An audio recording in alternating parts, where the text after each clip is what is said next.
Sa ngalan ng Ama, ng Anak, at ng Espiritu Santo. Amen. Sumainyo ang Panginoon. At sumainyo rin.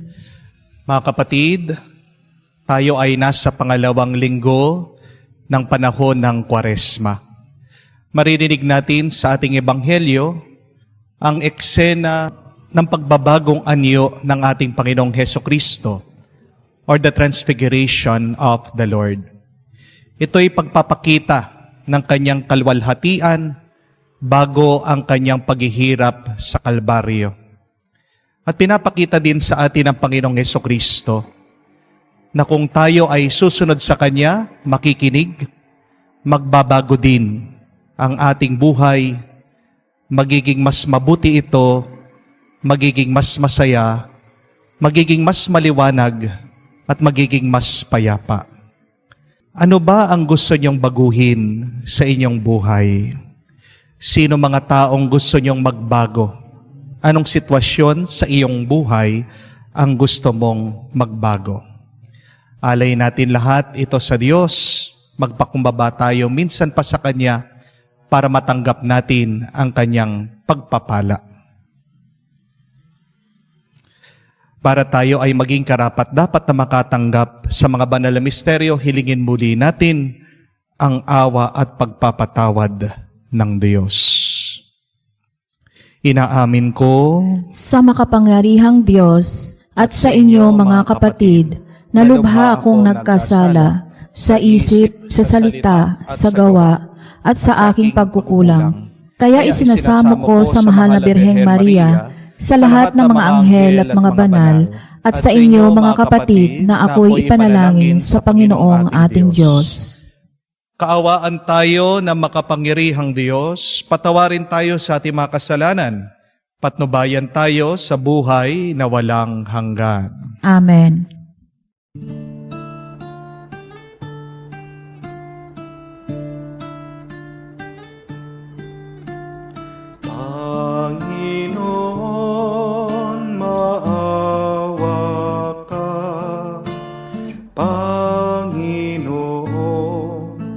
Maawa ka.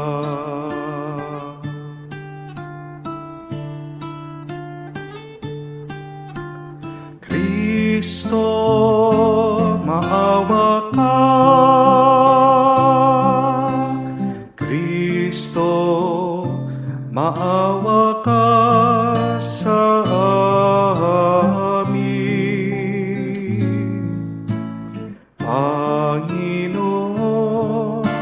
Maawa ka, Panginoon, maawa ka. Manalangin tayo. Ama naming makapangyarihan, inutos mong pakinggan namin ang minamahal mong anak na iyong kinalulugdan. Kami naway makapakinabang sa iyong salita upang sa pagdalisay nito sa aming kalooban, kami ay lumigaya sa pagpapakita sa iyong liwanag. Sa pamamagitan ni Jesucristo, kasama ng Espiritu Santo, magpa sa walang hanggan. Amen.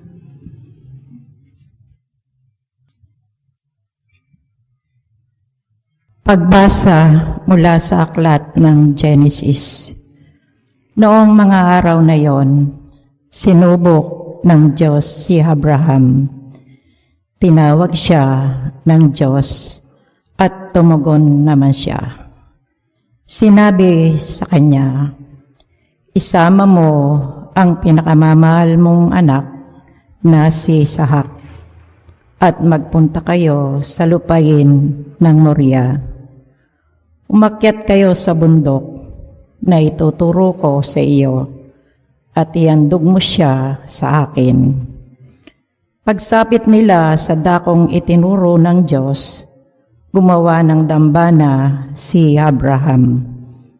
Nang sasaksakin na niya ang bata, tinawag siya ng anghel ng Panginoon, at mula sa langit ay sinabi, "Abraham, Abraham, huwag mong patayin ang bata. huwag mo siyang saktan.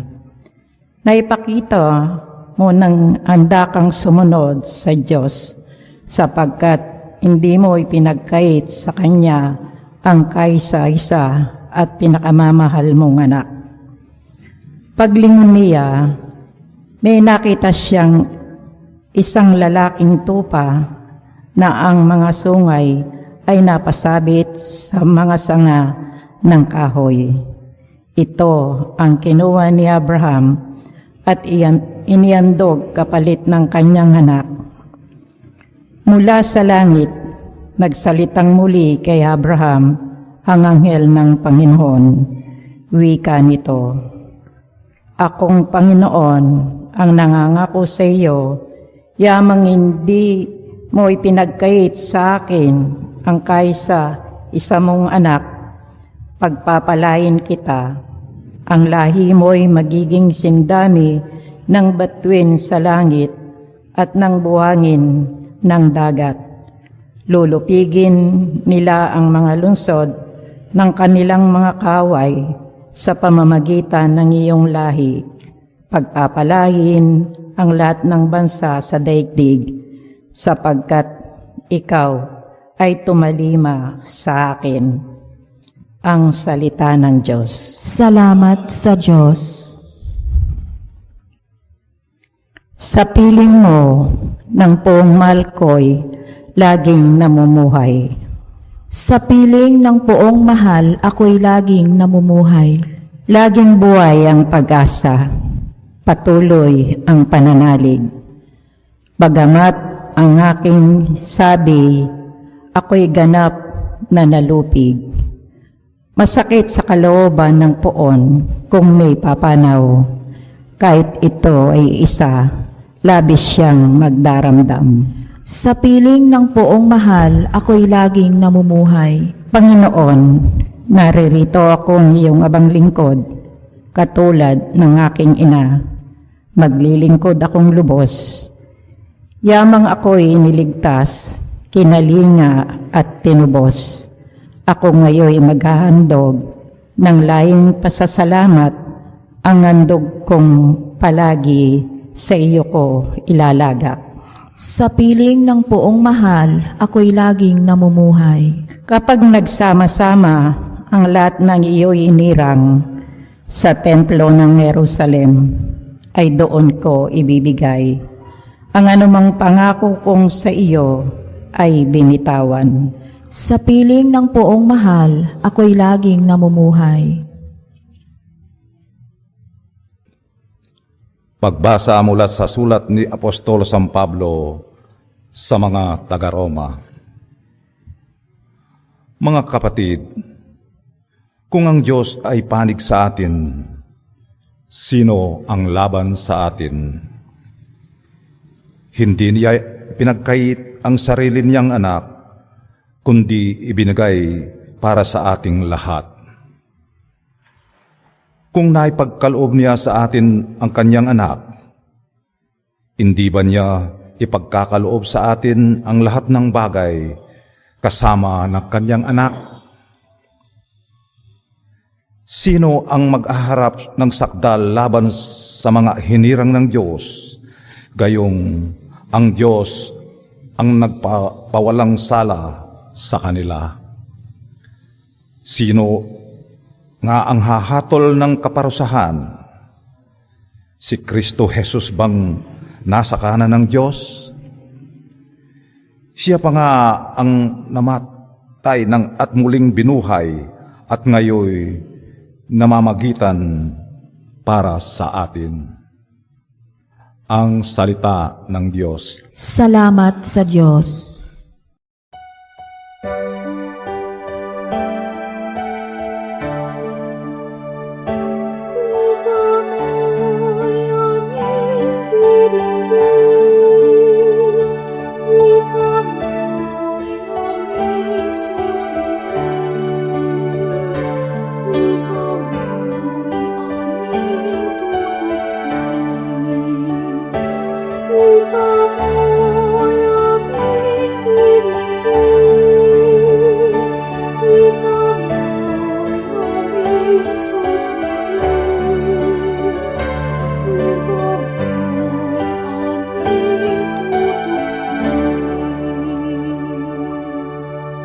Sa ulap na maliwanag, ito ang siyang pahayag, ang Diyos Ama na nangusap. Ito ang mahal kong anak, lugod kong dinggin ng lahat. Sumainyo ang Panginoon. At sumainyo rin. Ang mabuting balita ng Panginoon ayon kay San Marcos. Papuri sa iyo, Panginoon. Nung panong iyon, umakyat si Jesus sa isang mataas na bundok. Wala siyang isinama kundi sina Pedro, Santiago at Juan. Samantalang sila'y naroroon, nakita nilang nagbagong anyo si Jesus. Nagningning ang kanyang kasuotan at naging puting-puti. Ano pat walang sino man makakapagpaputi ng gayon. At nakita ng tatlong alagad, si Moises at Elias, na nakikipag-usap kay Jesus. Sinabi ni Pedro kay Jesus, "Guro, mabuti pa'y dumito na tayo. Gagawa po kami ng 3 kubol. Isa sa inyo, isa kay Moises, at isa kay Elias." Hindi nalalaman ni Pedro ang kanyang sinasabi, sapagkat masyado ang takot niya at ng kanyang mga kasama. At nililiman sila ng isang alapaap at mula rito may tinig na nagsabi, "Ito ang minamahal kong anak. Pakinggan niyo siya." Pagdaka, tumingin ang mga alagad sa paligid nila at nakitang wala na silang kasama roon kung hindi si Jesus. Habang bumababa sila sa bundok, ay mahigpit na itinagubilin sa kanila ni Jesus. "Huwag ninyong sasabihin kanino man ang inyong nakita hanggang hindi muling nabubuhay ang anak ng tao." Sinunod nila ang tagubiling ito, ngunit sila-sila'y nagtanungan kung ano ang kahulugan ng sinabi niyang muling pagkabuhay. Mga kapatid, ang mabuting balita ng Panginoon. Pinupuri ka namin, Panginoong Hesukristo. Magandang araw po muli sa inyong lahat. Magandang araw din po, Father. Pinagdarasal po namin na kayong lahat, ating mga online mass goers, ay naway manatiling maganda ang inyong kalagayan, maganda ang inyong kalusugan, at mabuti at masaya ang inyong mga kaisipan. Amen? Hindi ko po alam kung nakakita na kayo ng chameleon. Yung mga chameleon po ay reptile, para mga malalaking butiki. At nag-iiba po yung kulay ng mga chameleon. Nag-blend po sila sa kanilang mga kapaligiran, sa kanilang environment. Yun po yung defense mechanism po ng chameleon. Para hindi po sila makita ng mga ibang hayop, ng mga predator, para sila po ay manatiling ligtas. Nung po minsan, ako po ay nanunood ng isang dokumentaryo, ng isang palabas. At napaka-interesting po ng aking nalaman tungkol sa mga chameleon. Na pag malapit na palang mamatay, itong hayop na ito, lalabas po yung lahat ng mga pinakamagandang kulay niya sa kanyang balat. Makikita mo, dito palang lalabas, magpapakita ng napakatingkad na kulay.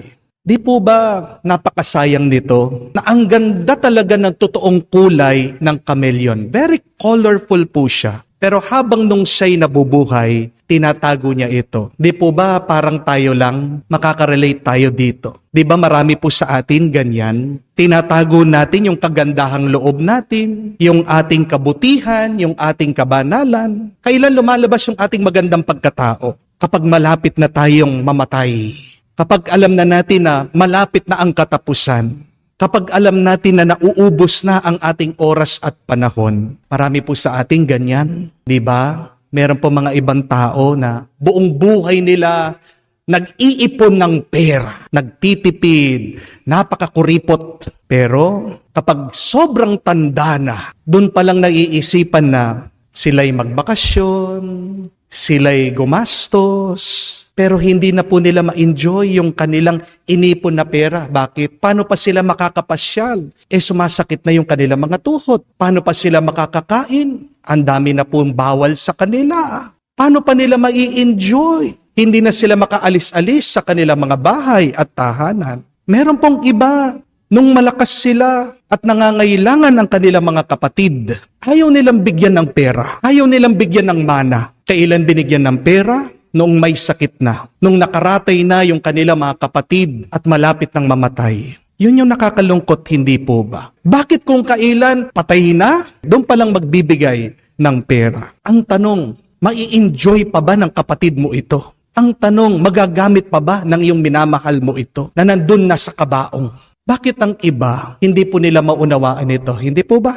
Na hindi natin maidadala sa hukay ang ating mga inipon na pera. Paulit-ulit nating naririnig ito, paulit-ulit nating sinasabi, hindi mo madadala sa kamatayan ang inipon mo. Pero napakatigas ng ating ulo.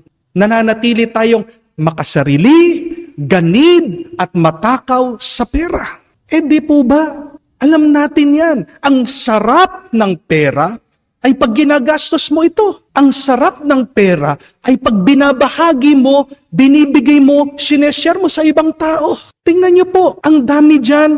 May hawak na pera, iniipon yung pera, pero tingnan niyo po yung kanilang mga muka. Palaging nakakunot ang kilay, palaging stress, iniisip yung pera. Kala ko ba na pwede tayong pasayahin ng pera, pero meron mga ibang tao, sobrang dami ng pera, hindi sila masaya. Ang tanong, hanggang kailan mo iipitin yung perang yan? Kung pwede ka naman pasayahin ng pera sa pamamagitan ng paggastos mo, tulong sa ibang tao, lalong-lalo na sa iyong pamilya at sa iyong mga minamahal. Meron din po yung mga ibang babaero dyan, buong buhay nila, hindi sila tapat sa kanilang mga asawa, sa kanilang pamilya. Kailan babalik dun sa kanilang original wife? Kapag meron na silang malalang sakit, hindi po ba? Dun sila babalik, gumagapang, humihingi ng tawad, nagpapasori. Kailangan pa ba na hintayin mo na magkasakit ka bago ka maging tapat sa iyong asawa at pamilya? Hindi po ba nakakalungkot yun? Buong buhay mo,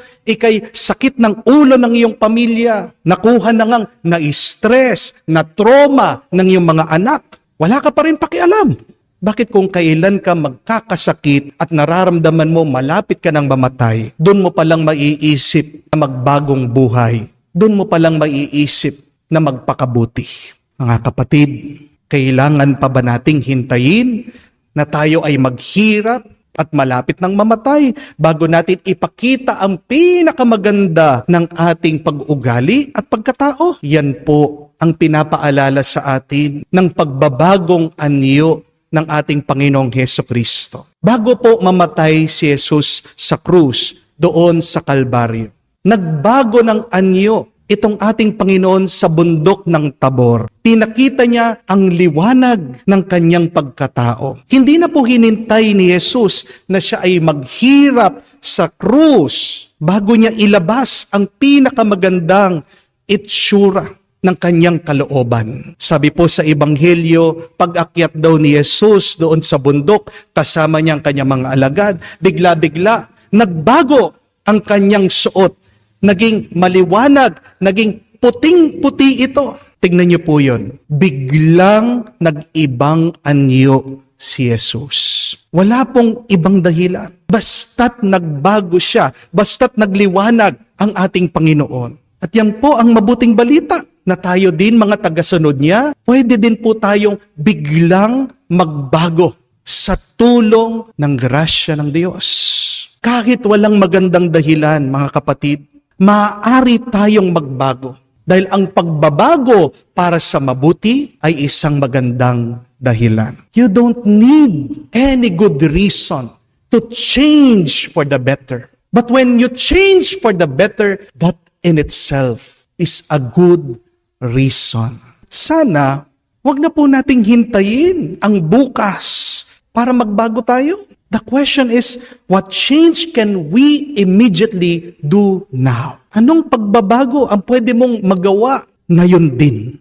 Anong magandang pagbabago na pwede natin magawa ngayon? Simple lang po. Yung maghanap tayo ng magagawa natin para mapangiti ang Diyos at ang ating mga kapwa. This is the challenge, my dear friends. Be someone's reason to smile today. At ano ang magandang maipapakita natin para mapangiti po natin ang Diyos? Dalawa po. Una, God will smile to you when you avoid sin. Gusto mo mapangiti ang Diyos, umiwas ka sa kasalanan. Sabi po sa Proverbs 15, verse 9, tandaan niyo po ito, the way of the wicked is an abomination to the Lord, but those who pursue righteousness, God loves. Paano mo mapapangiti ang Diyos kung patuloy ka pa rin sa iyong paggawa ng mali at hindi tama? So ano magandang gawin ngayon? Sumunod tayo sa mensahe, sa utos ni Jesus na magbalik loob sa Diyos, na magbago ng buhay. Repent. Humble yourself. God smiles to those who humble themselves. Because if you do not humble yourself, you will be humbled. Ang ganda pong paalaala nun. Kung hindi ka marunong magpakumbaba, ikaw ay ibababa ng Diyos. So isang magandang tanong, ano ang kailangan kong baguhin ngayon sa aking buhay? Anong kasalanan ang kailangan kong iwasan ngayon sa aking buhay? Gusto mong mapangiti ang Diyos? Umiwas sa pagkakasala. Pero pangalawa, kung gusto mong mapangiti ang Diyos, kailangan kang maging tapat sa Diyos. Be faithful to God. Yan yung ating narinig sa unang pagbasa. Ang kwento ni Abraham, sinasakripisyo niya ang kanyang anak si Isaac dahil hiningi ito ng Diyos. Balikan niyo po ang kwentong yun, nakakapagtaka talaga. Kasi si Abraham, tumanda na, sobrang tanda. Ito lang yung kanyang dasal sa Diyos na magkaroon ng anak. At nung binigay ng Diyos itong kanyang anak nung mga 90 years old na siya, ano naman hiningi ng Diyos? Isakripisyo mo yung anak mo sa akin. Pero hindi po nagreklamo si Abraham sa Diyos. Hindi niya kinwestiyon ang kagustuhan ng Diyos. Nung hiningi ni Yahweh ang kanyang anak, walang pag-aalinlangan sa kanya, walang dalawang isip, sumunod siya. At dito nakita ng Diyos ang kanyang katapatan.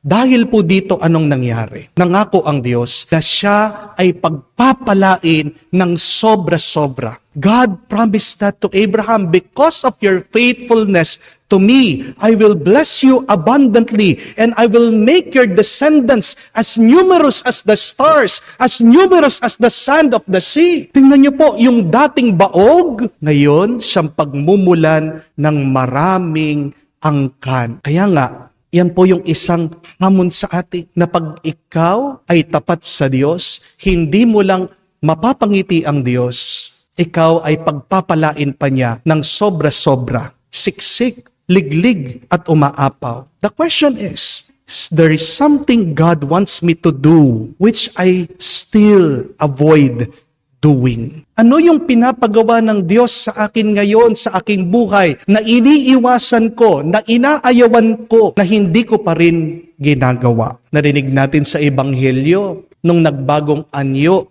ang ating Panginoong Hesukristo, meron daw silang narinig na isang boses sa alapaap sa langit. Sabi, ito ang aking minamahal na anak, sundan niyo siya. Mga kapatid, kapag pinakikinggan natin, sinusundan si Jesus, ang anak ng Diyos, napapangiti din natin ang Diyos Ama.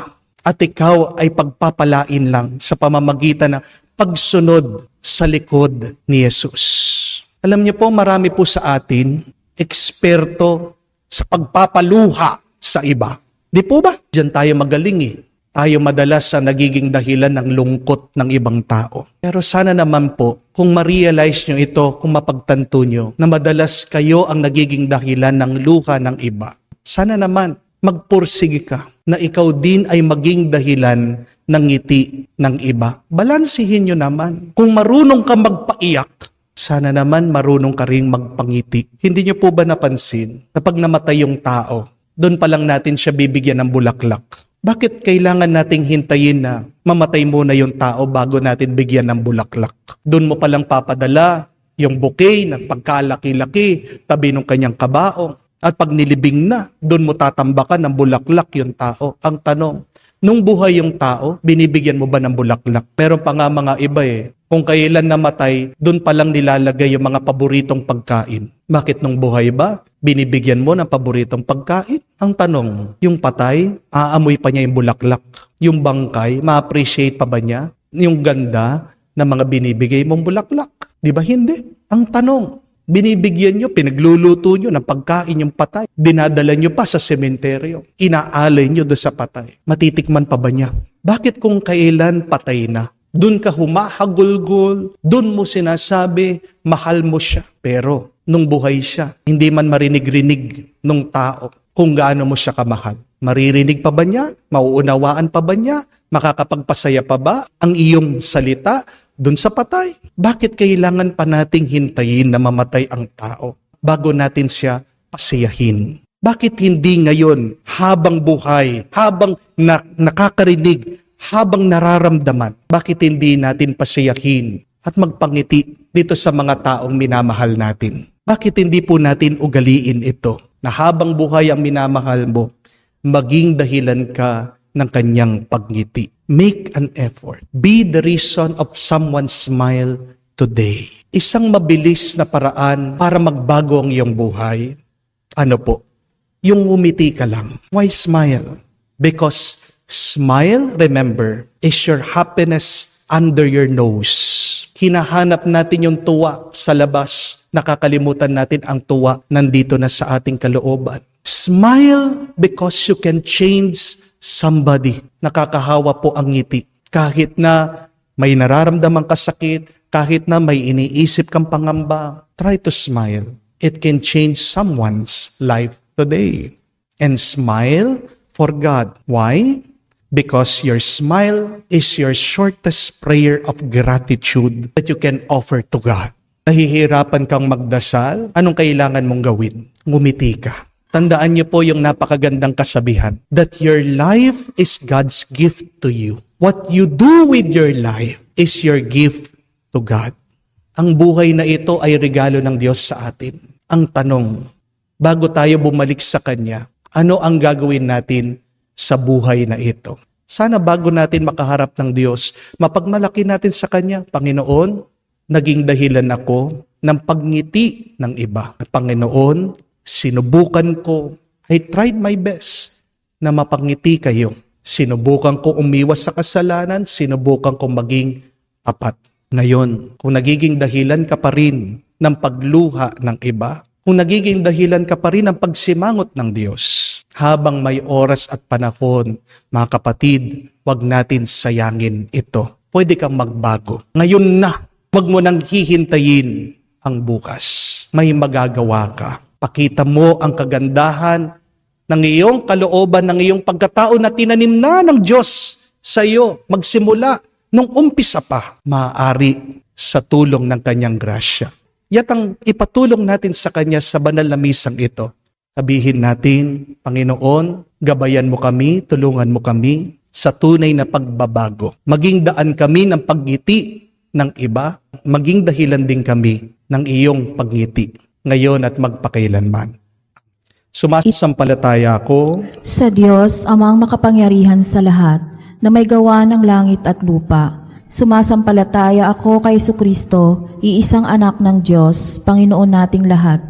Nagkatawang tao siya, lalang ng Espiritu Santo, ipinanganak ni Santa Mariang Birhen, pinagpakasakit ni Poncio Pilato, ipinako sa krus na matay inilibing, nanaog sa kinaroroonan ng mga yumao, nang may ikatlong araw na buhay na maguli, umakyat sa langit na luklok sa kanan ng Diyos, amang makapangyarihan sa lahat. Doon magmumulang paririto at hukom sa nangabubuhay at nangamatay na tao. Sumasampalataya naman ako sa Diyos Espiritu Santo, sa banal na simbahang katolika, sa kasamahan ng mga banal, sa kapatawaran ng mga kasalanan, sa pagkabuhay na muli na nangamatay na tao, at sa buhay na walang hanggan. Amen. Ang kaningningan ng pagbabagong anyo ay nakakatulong sa atin para tanggapin ang malungkot na katunayan ng krus sa buhay ni Kristo at sa buhay rin natin. Tigib sa pananalig at maasang pagmamahal ng Ama, manalangin tayo at ating sabihin, Panginoon, dinggin mo kami. Panginoon, dinggin mo kami. Para sa simbahan, naway tapat niyang magampanan ang kanyang misyong magpahayag sa lahat ng bansa na si Jesus ang tanging tagapagligtas. Manalangin tayo. Panginoon, dinggin mo kami. Para sa Santo Papa, ating Obispo, at lahat ng iba pang pinunong espiritual, naway tuwi na silang manalig sa pagmamahal ng Diyos, maging sa gitna ng pagdurusa at pakikibaka. Manalangin tayo. Panginoon, dinggin mo kami. Para sa lahat ng dumaraan sa mga mahigpit na pagsubok, naway matagpuan nila sa Panginoon ang bukal ng kanilang kasiyahan at lakas. Manalangin tayo. Panginoon, dinggin mo kami. Sa katahimikan po ng ating puso, alay natin sa Diyos, buksan natin sa Diyos ang ating mga personal na pangangailangan at intensyon.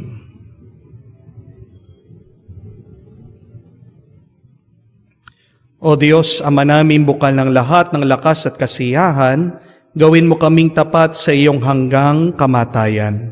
Sunod sa halimbawa ni Jesus na iyong anak, na nabubuhay at naghahari magpakailanman.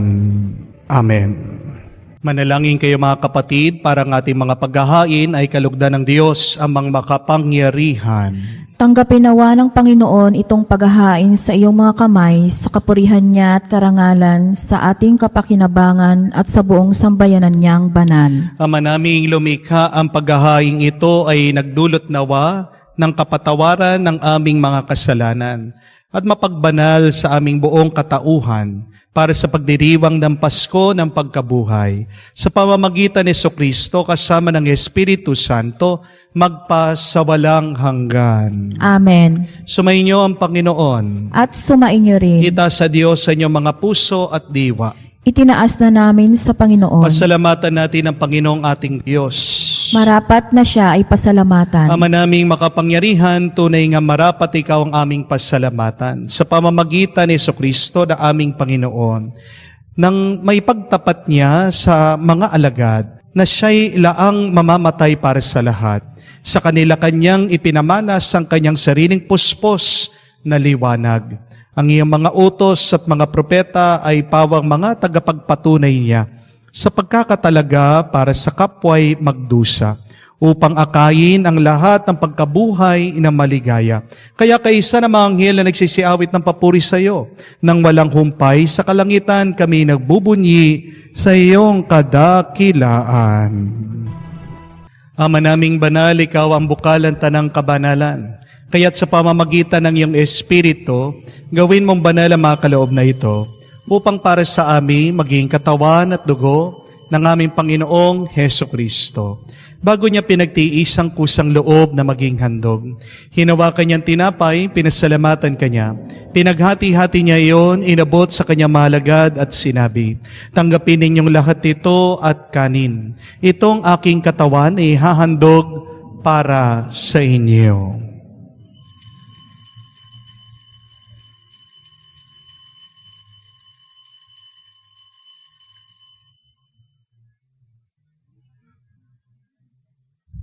Gayon din naman, nang matapos ang hapunan, hinawakan niyang kalis, muli kanyang pinasalamatan. Inabot niyang kalis sa kanyang malagad at sinabi, tanggapin ninyong lahat ito at inumin. Ito ang kalis ng aking dugo, ng bago at walang hanggan tipan. Ang aking dugo na ibubuhos para sa inyo at para sa lahat, sa pagpapatawad ng mga kasalanan. Gawin ninyo ito sa pag-aalaala sa akin.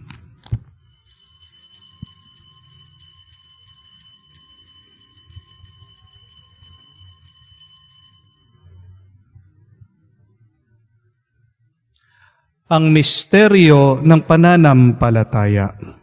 Si Kristo'y namatay, si Kristo'y nabuhay, si Kristo'y babalik sa wakas ng panahon. Ama, ginagawa namin ngayon ang pag-alaala sa pagkamatay, muling pagkabuhay ng iyong anak. Kaya tiniyalay namin sa iyo, tinapay nagbibigay buhay, at ang kalis na nagkakaloob ng kaligtasan. Kami nagpapasalamat dahil kami yung minarapat na tumayo sa harap mo para maglingkod sa iyo. Sinasamo namin kami magsalo-salo sa katawan at dugo ni Kristo ay mabuklod sa pagkakaisa sa pamamagitan ng Espiritu Santo. Ama, lingapin mong iyong simbahan, laganap sa buong daigdig. Puspusin mo kami sa pag-ibig. Kaysa ni Francesco, ang aming Papa, Florentino, aming Arsobispo, at ng Tanang Kaparian. Alalahanin mo rin ang aming mga kapatid na nahihimlay, may pag-asang muling mabubuhay. Gayon din lahat ng mga pumanaw, kawan mo't sila't patuloyin sa iyong kaliwanagan. Kawan mo't pagindapating kaming lahat, makasalo sa buhay na walang wakas. Kaisa na mahal na Birhen Maria, Ina ng Diyos, kaisa na mga apostol, lahat ng mga banal, na namumuhay dito sa daigdig ng kalugod-lugod sa iyo. May pagdiwang nawa namin ang pagpupuri sa kararangal mo sa pamamagitan ng iyong anak kaming Panginoong Heso Kristo. Sa pamamagitan ni Kristo, kasama niya at sa Kaniya, ang lahat ng parangal at papuri ay sa iyo, Diyos Ama, makapangyarihan, kasama ng Espiritu Santo, magpasawalang hanggan.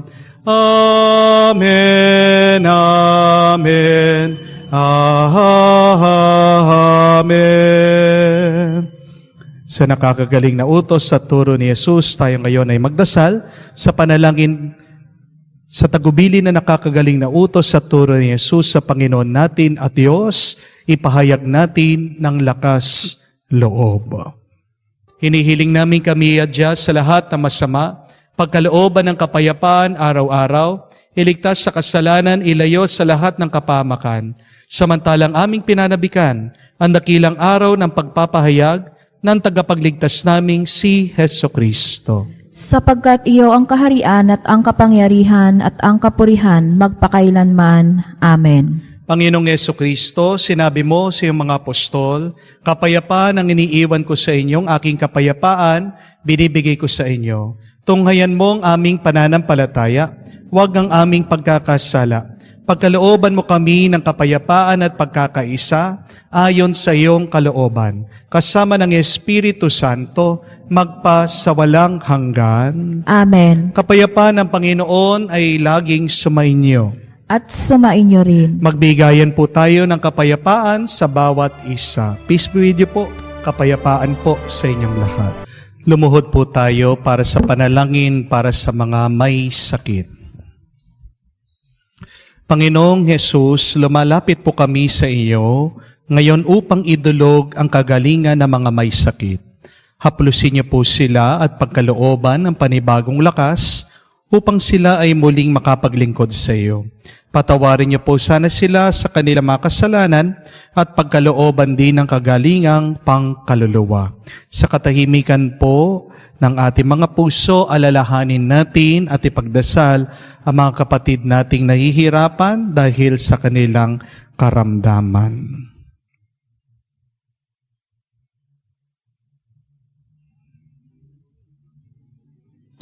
Hinihiling namin ito sa ngalan ni Kristo, aming Panginoon. Amen. Amen. Panalangin para sa mga OFW. Ama, pinapanalangin namin sa iyo ang natatanging kahilingan ng lahat ng mga nagtatrabaho sa ibang bansa. Tulungan mo sila bawat sandali ng kanilang buhay habang nasa ibang bansa. Palakasin mo sila habang pinanghihinaan sila ng kalooban. Pagalingin mo sila tuwing nagkakasakit. Alawin mo sila kapag nalulungkot sila. Ilayo mo sila sa anumang masama at kapahamakan upang magpatuloy sila lagi sa kanilang buhay. Mapahalaga nawa ng kanilang mga pamilya ang bawat sakripisyo nila sa ibang bansa upang wag masayang ang kanilang pagpapagal. Kawaan at pagkalooban mo ng biyaya ang lahat ng mga OFW. Dahil sa iyo lamang aasa at wala ng iba. Ang lahat ng ito ay aming sama-samang panalangin sa ngalan ni Jesus, aming Panginoon. Amen. Amen. Banal na mukha ni Jesus, kaawaan mo kami. Manalangin tayo. Ama naming mapagmahal, kami pinapakinabangan mo sa dakilang pagliliwanag sa buong anyo ng iyong anak ay tumatanaw ng utang na loob sa iyo sapagkat kahit ngayon pa man sa lupang ibabaw, pinapagsasalo mo kami sa karikitan ng kalangitan sa pamamagitan ni Jesucristo kasama ng Espiritu Santo magpa sa walang hanggan. Amen. May kasabihan po na smile so that you can change the world. but do not allow the world to change your smile. Alam ko po, mayroong mga iba sa inyo ayaw ngumiti dahil may dahilan, nasaktan o nahihirapan sa kasalukuyan. Pero ano man ang ating pinagdadaanan, mga kapatid, kung tayo po ay nagtitiwala sa Diyos, alam natin na hindi niya tayo pababayaan. Balikan niyo ang pangalawang pagbasa, napakaganda din po. Sabi, kung nga ang Diyos Ama binigay niya ang kanyang anak para sa atin, ano pa kaya ang hindi niya pwedeng ipagkaloob sa atin? Kung yung pinakamahalagang bagay sa kanya, mahal na mahal niya ang kanyang anak, binigay niya. Yung pa kayang grasya na hinihingi mo, ipagkakait niya sa iyo. Kaya nga, the quickest way so that you can show your gratitude to the Lord every day is through your smile. Kahit na nahihirapan ka, ngumiti ka, hindi mo alam, ikaw din ay makakapagpangiti ng iba, makakapagpasaya ng iba. May kabutihan na tinanim ang Diyos sa ating buhay, naway ilabas natin ito sa ating pananalita, sa ating pagkilos, sa ating pakikitungo sa iba. Magpangiti ka ng iba at ikaw ay pagpapalain din ng Diyos. Sumainyo ang Panginoon At sumainyo rin. at kayo ay pagpalain ng Diyos sa may kapal, sa ngalan ng Ama, ng Anak, ng Espiritu Santo. Amen. Ang ating misa ay natapos na, humayo kayo sa kapayapaan ni Kristo. Salamat sa Diyos. Sa ngalan ng Ama, ng Anak, at ng Espiritu Santo. Amen. Sumainyo ang Panginoon. At sumainyo rin. Mga kapatid, may kasabihan, alam natin, kapag ikaw ay may katwiran, ipaglaban mo. Pero mga kapatid, sa labanan ng buhay, hindi lang tayo magwawagi kung tayo ay palaging lulusob. Minsan, kailangan din natin pag-isipan kung kailan tayo aatras. Maririnig natin ang ating Panginoon sa Ebanghelyo na siya'y binabato ng mga Hudyo. May katwiran ang ating Panginoon. Pero maririnig natin na siya ay umatras, nagtago, at umalis. Isang matalino ding kilos ang pag-atras. Ito ang ating pagmunihan sa misang ito. Kailan ba tayo kailangan umatras sa ating buhay ngayon? Naway sa ating pag-atras maging malinaw sa atin kung ano ang kagustuhan ng Diyos na pinapagawa niya sa atin. Sa napakaraming beses na kung saan tayo ay palaging sumugod, na hindi man nag-iisip, hindi man nagmumuni, at hindi man nagdarasal, hingin natin muli ang awa at pagpapatawad ng Diyos para tayo makita muli na karapat-dapat na makatanggap sa mga banal na misteryo. Inaamin ko Sa makapangyarihang Diyos at sa inyo mga kapatid, na lubha akong nagkasala sa isip, sa salita, sa gawa, at sa aking pagkukulang, kaya'y sinasamo ko sa mahal na Birheng Maria, sa lahat ng mga anghel at mga banal, at sa inyo mga kapatid, na ako'y panalangin sa Panginoong ating Diyos. kaawaan tayo na makapangyarihan Diyos, patawarin tayo sa ating mga kasalanan, patnubayan tayo sa buhay na walang hanggan. Amen. Panginoon, kaawaan mo kami. Panginoon, kaawaan mo kami. Kristo, kaawaan mo kami. Kristo, kaawaan mo kami. Panginoon, kaawaan mo kami. Panginoon, kaawaan mo kami. Manalangin tayo. Ama naming makapangyarihan, bilang tugon sa aming ngayoy dumadalangin, itulot mong ikaw ay aming makapiling. Ang pagtitiwala namin sa dakilang pag-ibig mo ay tunghayan mo sa aming ngayoy naririto upang sa pagkaparam ng bahid ng aming mga kasalanan at maging ganap kami makapamuhay sa iyong kabanalan. At maging ganap na tagapagmana ng iyong pangakong buhay. Sa pamamagitan ni Jesucristo kasama ng Espiritu Santo, magpa sa walang hanggan. Amen. Pagbasa mula sa aklat ng Henesis. Noong mga araw na iyon, nagpatira pa si Abram. Sinabi pa sa kanya ng Diyos, "Ito ang ating tipan. Ikaw ang magiging ama ng maraming bansa.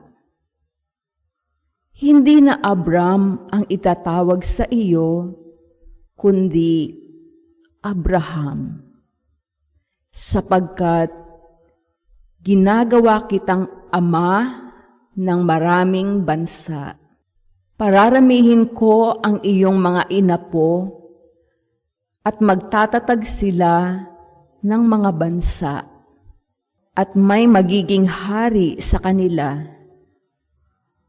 Tutuparin ko ang aking pangako sa iyo at sa iyong lahi, at ako'y magiging Diyos ninyo habang panahon. Ibibigay ko sa inyo ang lupaing ito na inyong tinitirhan ngayon. Magiging inyo na ang buong lupain ng Kanaan habang panahon. At ako ang magiging Diyos ninyo. Kayo naman ay dapat maging tapat sa ating tipan, ikaw at ang iyong lahi." Sabi pa ng Diyos kay Abraham. Ang salita ng Diyos. Salamat sa Diyos. Nasa isip ng may kapal ang tipan niya kailanman. Nasa isip ng may kapal ang tipan niya kailanman. Siya ay hanapin at ang kanyang lakas ay siyang asahan. Siya ay hanapin upang mamalagi sa kanyang harapan. Ating dunatain ang kahanga-hanga niyang mga gawa, ang kanyang paghatol, gayon din ang kanyang ginawang himala. Nasa isip ng may kapal ang tipan niya kailanman. Ito'y nasaksihan ng mga alipit anak ni Abraham. Gayon din ang lahat na anak ni Jacob na kanyang hinirang. Ang Panginoong Diyos ay ang Panginoon. Siya ang ating Diyos. Sa kanyang paghatol ay ang nasasaklaw, buong sansinukob. Nasa isip ng may kapal ang tipan niya kailanman. Ang tipang pangako'y laging nasa isip niya kailanman. Ang mga pangakong kanyang binitiwan sa lahat ng angkan. Ang tipan ng Diyos ay unang ginawa niya kay Abraham, at may pangako ring ginawa kay Isaac na lingkod na mahal. Nasa isip ng may kapal ang tipan niya kailanman. Kapag ngayon napakinggan ang tinig ng poong mahal, huwag na niyong hadlangan ang pagsasakatuparan ng mithin niya't kalooban.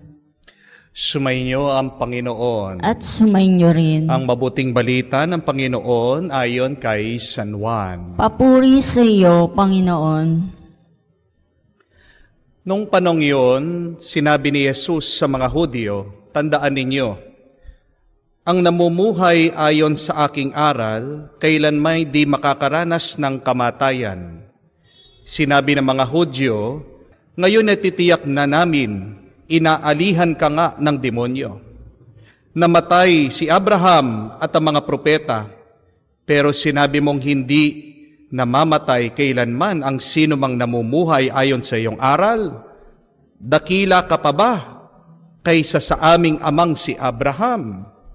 Siya'y namatay, gayon din ang mga propeta. Ano ba ang akala mo sa iyong sarili? Sumagot si Jesus, kung ako ay nagpaparangal sa aking sarili, iya'y walang kabuluhan. Ang aking Ama ang nagpaparangal sa akin, at sinasabi ninyong siya ang iyong Diyos. Hindi niyo siya nakikilala, ngunit siya'y nakikilala ko. Kung sabihin kong hindi ko siya nakikilala, ako'y magiging sinungaling na tulad niyo. Subalit nakikilala ko siya at ginagawa ko ang aking sinasabi. Natuwa ang iyong amang si Abraham ng mabatid na makikita niya ang araw ng pagparito ko. Nakita nga niya ito at siya'y nagalak. Dahil dito sinabi sa kanya ng mga Hudyo, wala ka pang 50 taon at nakita mo na si Abraham? Sumagot si Jesus, sinasabi ko sa inyo, bago ipinanganak si Abraham, ako na. Dumampot sila ng mga bato upang siya'y batuhin. Ngunit nagtago si Jesus at lumabas sa templo. Mga kapatid, ang mabuting balita ng ating kaligtasan. Pinupuri ka naming Panginoong Hesukristo. Magandang araw po muli sa inyong lahat. Tanong lang po, nasabi niyo na po ba minsan sa buhay niyo ito? Aba, hindi ko sila uurungan kapag merong naninira sa iyo, kapag merong masama sa iyo, kapag dinidihado ka. Diba? Agad-agad nakahanda tayong sumugod. Hindi naman natin papabayaan na tayo'y apak-apakan lang. Hindi po ba? Hindi ko sila uurungan. Makikita nila ang tapang pong pakinggan. Hindi po ba? Pero, mga kapatid, paalaala lang po. At ito ang gusto kong matutunan niyo, na ang pag-atras ay hindi pagsuko. Ang pag-atras ay hindi tanda ng kahinaan. At ang pag-atras ay hindi pagkabigo. Please, my dear friends, remember that a retreat is not a surrender. To retreat is not a sign of weakness. A retreat is not a failure in your part. Yan yung ating narinig sa bandang huli ng ating nabasang ebanghelyo. Dumampot po ng mga bato ang mga Hudyo. Hindi nila matanggap ang sinasabi ni Jesus. Hindi nila matanggap, ayaw nilang maniwala na siya ay sugo ng Diyos Ama, na siya'y anak ng Diyos. Binabato siya. Pero ano ang ating narinig? Bago man siya mabato ng mga Hudyo, siya po ay umatras. Siya po ay umalis. Siya po ay lumabas sa templo. Nagtago ang ating Panginoon. Yan ang dahilan bakit kahit saan po kayo pumunta ng mga simbahan ngayon, tinatakpan natin ang mga poon, ang mga larawan. Ginugunita natin ang ginawa ng ating Panginoon na pagtatago. Pero hindi po ba nakakahiya ang ginawa ng ating Panginoon? Kala po ba natin na siya'y anak ng Diyos? Bakit hindi niya patunayan sa mga taong ito? Bakit kailangan pa niyang umatras at magtago? Aba, sa isang salita lang ni Jesus, kaya niyang lipulin, kaya niyang patayin, kaya niyang ubusin ang mga Hudyong ito na gusto siyang saktan. Hindi po ba? Dahil sa isang salita lang ng Diyos nakapangyayari. Bakit hindi niya ginawa? Sa isang salita lang ni Jesus, kaya niyang tumawag ng mga maraming anghel para pagtanggol siya. Tandaan niyo po, mga kapatid ha, ang mga anghel sa Biblia ay makapangyarihan. Ang mga anghel ay may sandata, kaya nilang pumatay ng tao dahil ang kanilang trabaho ay nakikilaban sa mga demonyo. Ang mga anghel ay hindi naman yung mga cute-cute lang na nilalang. Matatandaan niyo pagkatapos tinukso ng diablo ang ating Panginoon, dumating ang mga anghel para paglingkuran siya. Bakit hindi niya tinawag ang mga anghel para pagtanggol siya dito sa mga taong namamahiya sa kanya at may pagnanais na siya ay patayin. Mga kapatid, may magandang dahilan ang ating Panginoon. Bakit umatras siya? Bakit nagtago siya? Kailangan din nating matutunan at sundan sa ating pang-araw-araw na buhay. Una, umatras si Jesus dahil umiwas siyang masaktan. Kahit na malakas si Jesus, dahil tao pa rin siya. Tandaan niyo po ha, pag binato siya, dudugo pa rin siya. Pag binato siya, tinamaan siya, magkakapasa pa rin siya. Mga kapatid, kung masasaktan ng ating Panginoon, baka mahirapan siya sa kanyang misyon. Kung masasaktan siya, mauubos lang yung oras niya sa pagpapagaling na kanyang sarili at baka hindi niya matuloy ang kagustuhan ng Diyos na pinapagawa sa Kanya. Kung makakaiwas din siya sa gulo, di iiwas siya. Mga kapatid, yan din po ang pinapaalala sa atin. Kung makakaiwas ka sa gulo, umiwas ka. Kasi kahit na gaano ka pakalakas, gaano ka katapang, kahit na puno ka ng kalusugan, kahit na malusog ka, kung makikipag-away ka, tatamaan at tatamaan ka, masasaktan at masasaktan ka. Kung nga si Jesus, Diyos na tao, umiwas, ikaw tao ka lang. Siguradong merong negatibong epekto sa iyo ang pakikipag-away sa iba. Mahirap maging banal, mahirap gumawa ng mabuti at magmahal kung ikaw ay may pinagdadaan ng sakit at hapdi. So my dear friends, prioritize your peace rather than being right.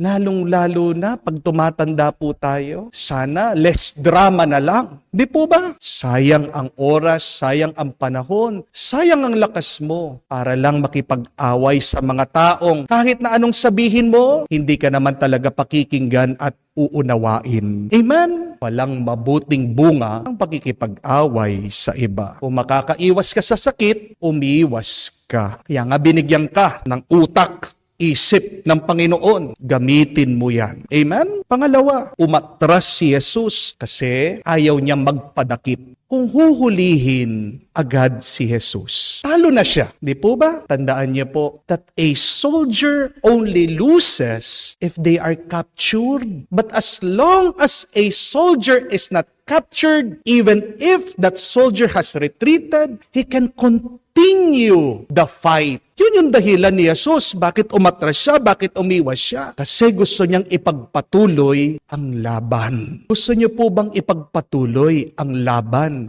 ng inyong buhay? Piliin niyo yung inyong mga labanan. Not all battles are worth fighting for. You may lose a battle, but what is important is that we win the war.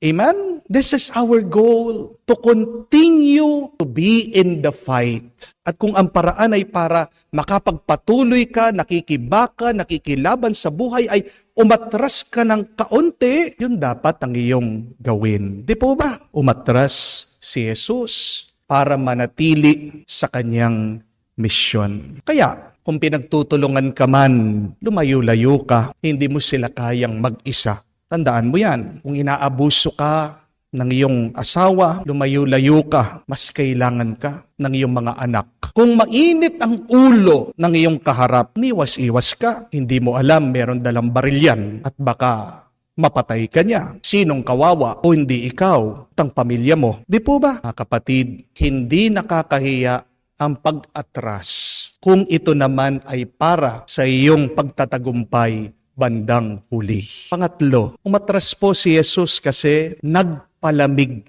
muna siya. Sa labanan, kailangan din po nating umatras para magpalakas. Retreating is recharging. To retreat means to regroup. To retreat means you should plan how you can have a victory in your life. Tandaan niyo po, huwag kang makikilaban na mainit ang ulo mo dahil ang galit siyang talo. Pag hindi mo hawak ang iyong kaisipan at nalulunod yan sa galit at inis, hindi ka makakapag-isip ng matino. At ang taong hindi nag-iisip ng matino, siguradong talo. Tingnan niyo po ang pana. Kailangan niyo muna pong iunat paatras para pag binitawan mo ang pana, malayo ang mararating. Ganyan niyo po sana makita ang inyong buhay. Whatever setbacks you may experience now in your life, pagkawala ng pera, sakit, pagkawala ng mabuting kalusugan, pagkawala ng minamahal, God is just pulling you back. Remember that. And there is a right time that God will release you, and when God release you, you will see that you will go far. Kung pong itutuloy nyo ang ebanghelyo, mababasa nyo na umatras ng kakaunti si Jesus, pero sa susunod na eksena, lilitaw na naman siya, haharap na naman siya, sasagutin na naman niya ang mga Hudyong ito. Ano po ang kasabihan? 1 step back, 2 steps forward. You cannot move forward if you do not step back a little. Baka diretsyo ka na ng diretsyo, magkamali ka ng tapak mo, nasa bangin ka na pala, at yan, ikahuhulog at kamamatay mo. Bakit kailangan nating umatras? Para magpalamig at magpalakas. Amen? Mga kapatid, huwag po tayong matakot na umatras. Huwag mong ikahiya ang iyong pag-iwas dahil minsan ang mga umaatras, sila pa ang mga nagwawagi bandang huli. Hindi ko po alam kung alam nyo sa ating kasaysayan, nilusob na mga Pranse ang mga Ruso sa pamumuno po ni Napoleon Bonaparte. Nagdala po ng 600,000 men, mga sundalo, si Napoleon para sakupin po ang Russia nung panahon niya. Ang mga Ruso naman po, nung una hindi lumaban. Habang dumarating po ang mga Pranse, atras ng atras sa mga Ruso, hanggang si Napoleon, nasakop po niya mismo ang syudad, ang Moscow. Hindi po ba nakakahiya yun? Bakit hindi po lumaban ang mga Ruso? May strategy sila. Meron silang plano. Hinintay po nila na dumating ang snow, ang niebe, ang lamig. Dahil ang mga Pranse hindi naman po sanay sa lamig, napakarami po sa kanila namatay, gininaw, naubos ang pagkain nila, namatay sa gutom. Napuwersahan po si Napoleon na umatras. Wala po siya magawa. Hindi talaga sila mananalo. Doon po sa mga 600,000 na dinala niya sundalo, alam niyo po ba kung ilan lang ang nag-survive? 120,000 na sundalo. Napakarami po ang namatay. 1/4 lang po ang nabuhay. Natandaan niyo po, napakahalagang aral. That not all advances are advantageous. Hindi naman ibig sabihin pag ikaw ay sumusulong na, ikaw ay dumidiretsyo na ikaw ay magtatagumpay bandang huli. Minsan yung mga marunong na umatras, sila pang magwawagi bandang huli. Hindi lahat ng sumusugod ay mananalo. Ang tanong, saan ka muna dapat umatras o umiwas ngayon sa iyong buhay? Kung pagod ka na sa iyong utang, kung sawa ka na sa kasinungalingan ng iyong asawa, kung naririndi ka na sa tsismis at paninira ng iba, kung nabibigatan ka na rin sa iyong trabaho, sa iyong responsibilidad, kung hirap ka na rin sa iyong nararamdaman na sakit, kapatid, huwag kang sumuko. May mas magandang paraan. Ang huminto, ang umatras, sandali. Oo, lumaban ka. Pero ngayon, tinatawagan ka ng Diyos na huminto at magpahinga sandali kasama niya. Magpalakas ka, magpalamig ka. At pag okay ka na, dun ka bumalik. At dun mo kamtan ang tagumpay ng iyong buhay. Mga kapatid, tandaan po natin, hindi po masama ang umaatras. Hindi duwag ang mga umiiwas. Matalino lang ang mga lumalayo sa away. Maunawaan sana natin na kamukha ni Jesus na pag tayo ay umaatras, tayo lang ay nagpapalakas, naghahanda, tayo talaga ang magwawagi bandang huli sa tulong ng Diyos. Amen. Tumayo po tayo. Ating alay sa Diyos ang ating mga dasal at dalangin at ating sabihin, Panginoon, dinggin mo kami. Panginoon, dinggin mo kami. Ang kaharian ng Diyos naway manatili sa mga puso ng mga kumakalinga sa presensya ni Jesus. Manalangin tayo sa Panginoon. Panginoon, dinggin mo kami. Sa pamamagitan ni Jesus, maipagkaloob nawa sa atin ang kakayahang magpunyagi sa pananampalataya katulad ng ginawa ni Abraham. Manalangin tayo sa Panginoon. Panginoon, dinggin mo kami. Ang diwa ng ating pananampalataya naway ganap nating maipdama sa pamamagitan ng pagkilos ni Jesus sa ating mga puso. Manalangin tayo sa Panginoon. Panginoon, dinggin mo kami. Sa katahimikan po ng ating puso, buksan din natin sa Diyos ang ating mga personal na pangangailangan. Panginoong Diyos, sigawan mo ang aming mga kahilingan, panatilihin ang aming pananampalataya habang kami ay naglalakbay sa buhay upang ang muli nating pagsasama ay mapuspos ng kagalakan. Hinihiling namin ito sa pamamagitan ni Kristo, aming Panginoon. Amen. Manalangin kayo mga kapatid, para ang ating mga paghahain ay kalugdan ng Diyos amang makapangyarihan. Tanggapin nawa ng Panginoon itong paghahain sa inyong mga kamay, sa kapurihan niya at karangalan, sa ating kapakinabangan, at sa buong sambayanan niyang banal. Ama naming lumikha, kalugdan mo ang paghahain ng mga natitipon dito, upang ito'y pakinabangan sa pamumuhay namin sa mundo at sa pagkakamit ng kaligtasan ng mga tao sa pamamagitan ni Jesucristo kasama ng Espiritu Santo, magpasawalang hanggan. Amen. Sumainyo ang Panginoon. At sumainyo rin. Itaas sa Diyos sa inyong mga puso at diwa. Itinaas na namin sa Panginoon. Pasalamatan natin ang Panginoong ating Diyos. Marapat na siya ay pasalamatan. Ama naming makapangyarihan, tunay nga marapat ikaw ang aming pasalamatan sa pamamagitan ni Jesucristo na aming Panginoon. Binibigyan mo kami ng bagong pagkakataon upang ganapin ang paghahanda ngayon para sa pagdiriwang ng muling pagkabuhay. Kaisa ng iyong anak na minamahal, aming inilalahan ng panahon, talino at yaman para ganapin ang iyong kalooban na ang kapwa-tao ay lubos na damayan. Sa pagdiriwang namin sa aming pagsilang bilang mga kaanib ng iyong sambayanan, kami iyong pinagkakamit ng katayuang ganap na pagtatangkilik. Kaya kaisa na mga anghel na nagsisiawit ng papuri sa iyo, na walang humpay sa kalangitan, kami nagbubunyi sa iyong kadakilaan. Santo, Santo, Santo,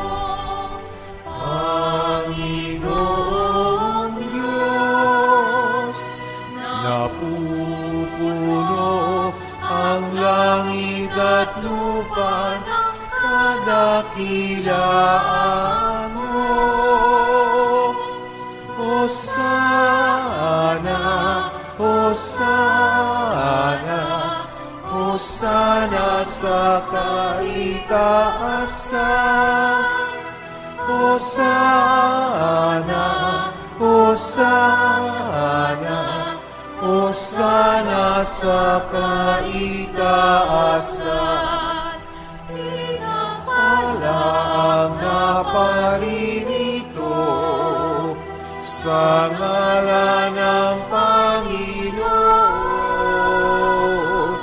Hosana, Hosana, Hosana sa kaitaasan. Hosana, Hosana, Hosana sa kaitaasan. Ama naming banal, ikaw ang bukal ng tanang kabanalan, kaya't sa pamamagitan ng iyong Espiritu, gawin mong banal ang mga kaloob na ito, upang para sa amin maging katawan at dugo ng aming Panginoong Jesucristo. Bago niya pinagtiis ang kusang loob na maging handog, hinawakan niyang tinapay, pinasalamatan kanya, pinaghati-hati niya iyon, inabot sa kanya malagad at sinabi, Tanggapin ninyong lahat ito at kanin. Ito ang aking katawan na ihahandog para sa inyo.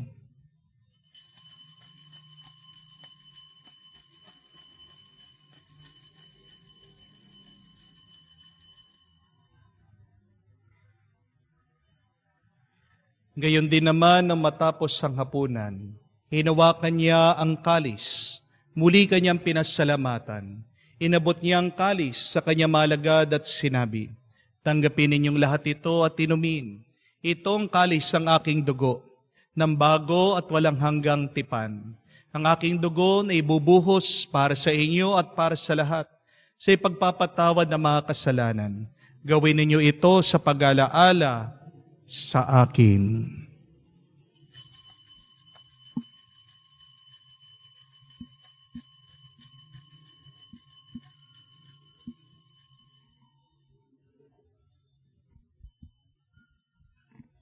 Ang misteryo ng pananampalataya. Si Kristo'y namatay, si Kristo'y nabuhay, si Kristo'y babalik sa wakas ng panahon. Ama, ginagawa namin ngayon ang pag-alaala sa pagkamatay muling pagkabuhay ng iyong anak. Kaya tiniyalay namin sa iyong tinapay nagbibigay buhay at ang kalis na nagkakaloob ng kaligtasan. Kami nagpapasalamat dahil kami iyong minarapat na tumayo sa harap mo para maglingkod sa iyo. Sinasamo namin kami magsalo-salo sa katawan at dugo ni Kristo ay mabuklod sa pagkakaisa sa pamamagitan ng Espiritu Santo. Ama, lingapin mong iyong simbahan, laganap sa buong daigdig. Puspusin mo kami sa pag-ibig. Kaisa ni Francesco, ang aming Papa, Florentino, aming Arsobispo, at ng Tanang Kaparian. Alalahanin mo rin ang aming mga kapatid na nahihimlay, may pag-asang muling mabubuhay. Gayon din lahat ng mga pumanaw. Kawan mo't sila't patuloyin sa iyong kaliwanagan. Kawan mo't pagindapatin kaming lahat, makasalo sa buhay na walang wakas. Kaisa na mahal na Birhen Maria, Ina ng Diyos, kaisa na mga apostol at lahat ng mga banal, na namumuhay sa daigdig ng kalugod-lugod sa iyo. May pagdiwang nawa namin ang pagpupuri sa kararangal mo sa pamamagitan ng iyong anak aming Panginoong Hesu Kristo. Sa pamamagitan ni Kristo, kasama niya at sa Kanya, ang lahat ng parangal at papuri ay sa iyo, Diyos Ama, makapangyarihan, kasama ng Espiritu Santo, magpasawalang hanggan. Amen, amen, amen. Sa nakakagaling na utos at turo ni Jesus na Panginoon natin at Diyos, ipahayag nating lakas loob.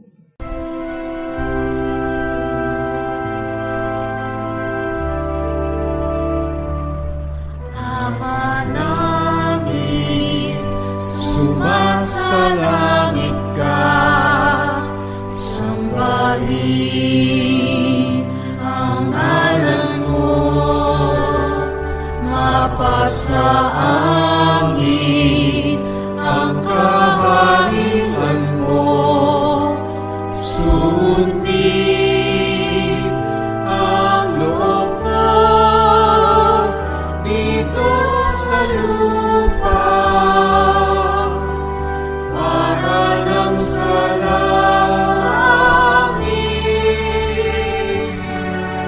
Bigyan mo kami ngayon ng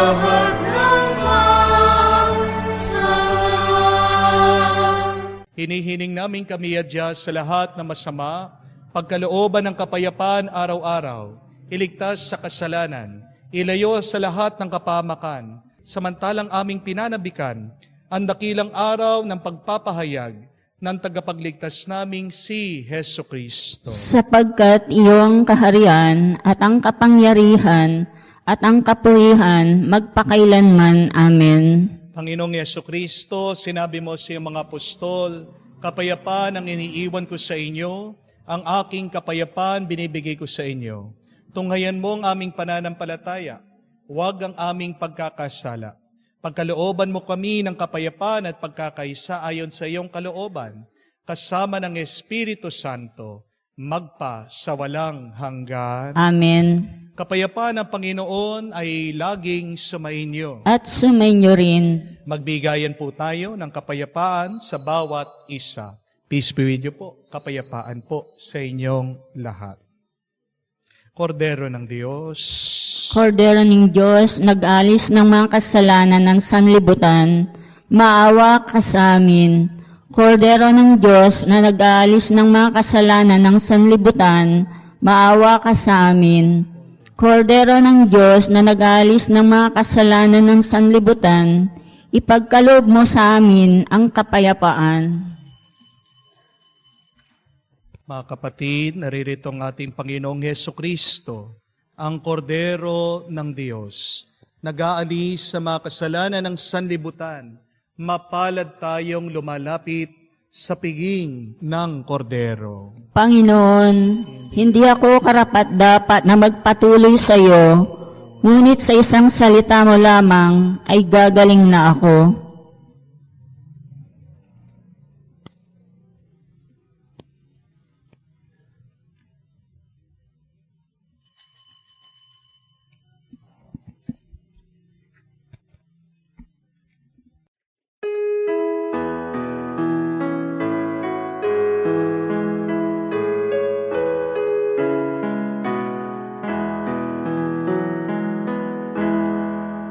Tinanggap ko ang buhay na Diyos, puso ko ay nakalahak. Tinanggap ko buhay na Diyos, puso ko ay natuwa. Tinapay siya ng buhay, hinati at binigay, para mambigay buhay, huwag mangamba kailanman. Tinanggap ko buhay na Diyos, puso ko ay nakalahak. Tinanggap ko buhay na Diyos, puso ko ay natuwa. Manalangin tayo. Ama naming mapagmahal, kami iyong pinagsalo sa iyong piging na banal, ay lumuluhog sa iyong pagmamahal upang kami tumanggap ng banal na pakikinabang, ay maging mga kasalo sa buhay na walang katapusan. Sa pamamagitan ni Jesucristo kasama ng Espiritu Santo, magpa sa walang hanggan. Amen.